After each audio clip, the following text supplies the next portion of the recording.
ملکدیم کی رپورٹ کے مطابق صدر آصف علی زردار نے public order and peaceful assembly bill 2024 پر دستخط کر دیے ہیں، جس کے بعد اسے سینٹ اور قومی اسمبلی دونوں سے منظور کر لیا گیا ہے۔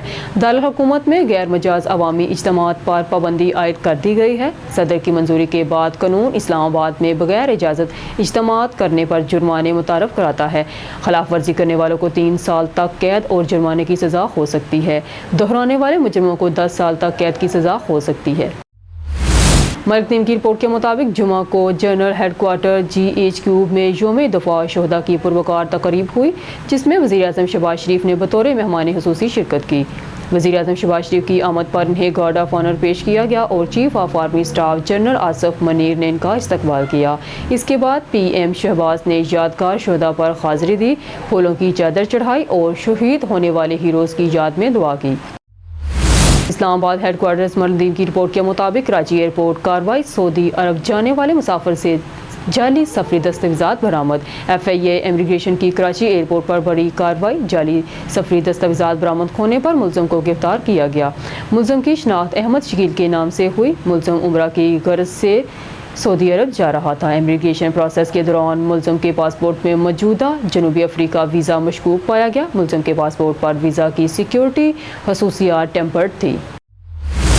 ملکدیم کی رپورٹ کے مطابق FIA امیگریشن کی ایئرپورٹ پر بڑی کارروائیاں، جعلی پاسپورٹ پر بیرون ملک جانے کی کوشش ناکام۔ جعلی پاسپورٹ پر بیرون ملک جانے والے 2 مسافروں کو بھی گرفتار کر لیا گیا۔ مسافروں کی معاونت میں ملوث امیگریشن اہلکار محمد عدنان کو بھی گرفتار کر لیا گیا۔ دیگر گرفتار ملزمان میں محمد بشیر اور رضوان شامل۔ ملزمان بین الاقوامی پرواز کے ذریعے کینیڈا جا رہے تھے۔ ملزمان کی جانب سے پیش کیے جانے والے کینیڈین پاسپورٹ جعلی نکلے۔ مذکورہ پاسپورٹ کی سیکنڈ لائن آفس میں بھی جانچ پڑتال کی گئی۔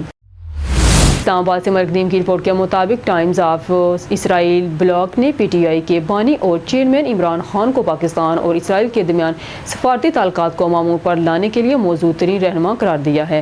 اسرائیلی بلاگ نے وزیر اعظم کے طور پر اپنے دور میں خارجہ پالیسی کے بارے میں عمران خان کے نقطہ نظر کا حوالہ دیا اور ان کے سابق سسرال والے گولڈ سمتھ خاندان سمیت بااثر اسرائیل نواز شخصیت سے اپنے ذاتی تعلقات پر زور دیا۔ اس نے نشاندہی کی کہ عمران خان کا اپنی سابقہ اہلیہ جمائمہ گولڈ سمتھ اور اس کے خاندان سے تعلق، خاص طور پر ان کے بہنوئی زگ گولڈ سمتھ نے اسرائیل کے بارے میں ان کے نقطہ نظر کی تشکیل میں اہم کردار ادا کیا۔